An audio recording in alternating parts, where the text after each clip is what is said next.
bem, no nosso programa Dicas de Saúde de hoje, nós vamos abordar um tema bastante interessante e eu acredito que tem interesse de toda a população, que é o que a gente está vivendo com muita frequência hoje, que é o que nós chamamos de a gastrite nervosa, a doença do refluxo.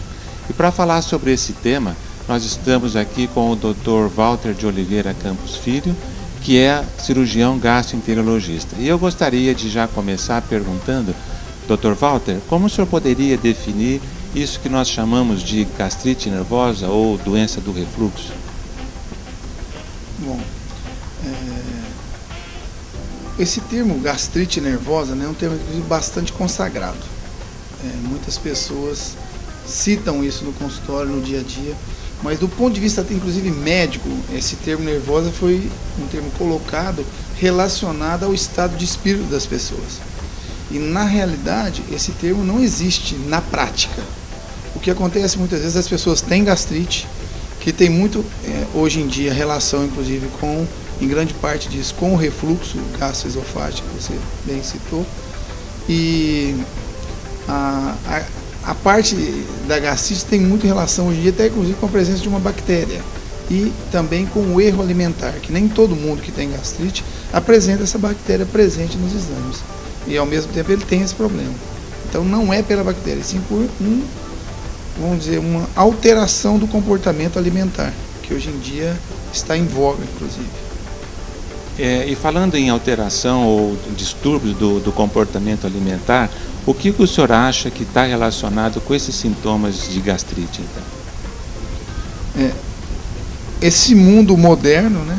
Hoje as pessoas têm muito menos tempo, para preparar um alimento, a oferta de alimentos industrializados e ricos em condimentos e em muitas substâncias, vamos dizer, usar o termo artificiais, para se manter sabor, para aumentar o tempo de validade e tudo mais, facilitam essa oferta de alimentos que podem trazer mais agressão ao nosso organismo.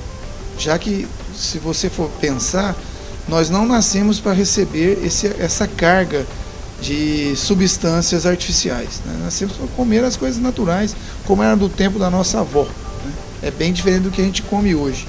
Então, esse tipo de alimentação, coisas mais fáceis de se adquirir, com alto teor calórico, alto teor de substâncias artificiais, é que geram essa irritação, essa lesão, e que vem depois trazer esses sintomas de desconforto que a gente tem no dia a dia.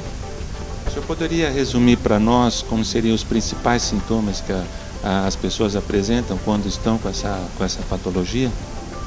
Bom, muitas vezes os sintomas tanto do refluxo quanto da gastrite, eles se confundem. Eles podem estar um embrenhado no outro. A gente tem muitas vezes dores, ou o sintoma sempre mais comum é uma dor, né? E essa dor ela pode estar tão relacionada quanto a dor por estar irritado o estômago, quanto também quando o ácido do estômago sobe para o esôfago e ele começa a banhar um tecido que não nasceu, que não está preparado para esse tipo de agressão. Então começa a ter aquela azia, a dor. Muitas pessoas, mesmo por gastrite, mas até por refluxo, vão muitas vezes aos atendimentos de urgência com sintomas que sugerem ou fazem pensar que sejam até um infarto, né? Que é uma síndrome da dor torácica não cardíaca, a gente fala. Na verdade, parece que é alguma coisa do coração, mas esse aperto, essa dor, esse desconforto é relacionado às agressões tanto do estômago quanto do esôfago. Esses são sintomas muito comuns. E assim, que a gente chama de dispepsia, que é um grupo de sintomas que eles são traduzidos basicamente pela indigestão. É a digestão lenta, a sensação de fome, vai comer, não melhora. Você vai comer, parece que você tem a fome de um prato, você prepara o prato, quando começa a comer tem que parar. Sensação de sempre estar voltando, estar queimando, refluxo de material ácido à boca. Vontade de vomitar com frequência, que até muitas vezes em algumas pessoas interrompem a alimentação. Então essa gama de refluxo, de sintomas é muito comum para essas duas patologias, tanto a gastrite quanto o refluxo em si. Que conselho o senhor poderia dar para as pessoas para se prevenir ou até para melhorar em relação a essa condição de saúde?